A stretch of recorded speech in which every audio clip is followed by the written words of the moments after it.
Okay, so this test we're going to go through is for an upper limb tension test for the median nerve. We're going to run through it exactly as I would do it in the clinic and as I've been shown to do it. So what you want to get is the patient quite close to the edge of the bed, so just shuffle a little bit across. Just means your handling is going to be easier. And I tend to then just slide that pillow across just so that you've got some space through here. Then what we're going to do is just block the shoulder with the arm. It just means that you're not going to get elevation of that shoulder, which is going to affect the test. Obviously when you're in this position you have to be careful with your own back. I'm not kind of slouching over, I'm just making sure there's that nice lumbar curve. Then we're going to come up into abduction to 90 degrees of that shoulder. We're going to come out into lateral rotation.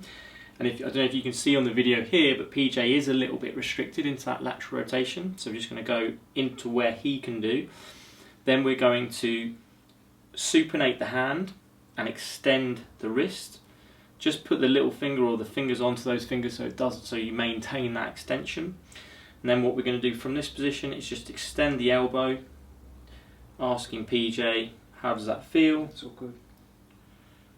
And again, if he was to get symptoms through there, so for example if he got to there and said, yeah, that's really sore, I'd ask, okay, where is that soreness? And you're looking for, is it in the forearm, elbow, shoulder? And obviously we want to spend too long in that position because can be a tensioner for that. And then what you do obviously with the neural tension test, so we're going to go back into that. Again, I'll just show you how I would do it in clinic. I'd come up, it doesn't have to be long. Once you get used to the motion, you can do this pretty quickly. And say for example that was PJ's a bit of tension through there. I'd say, so PJ, if you can take your right ear down towards your right shoulder. So it's a lateral flexion of the neck. That increases it. Okay, so then it's more of an increase and then back to the middle. And then if you bring your left ear to left shoulder. That decreases it. And then back in. So generally, that's the response you're going to get if there's some neural tension. So when you increase that tension through the entire nerve, you're going to get a little bit more symptoms. When you bring the head to over, a little bit less. It's not always the case. Sometimes you can have situations where that is different and you just need to write that down. Don't assume it's going to be one way. Just record how it feels and make sure you're asking where they feel the pain.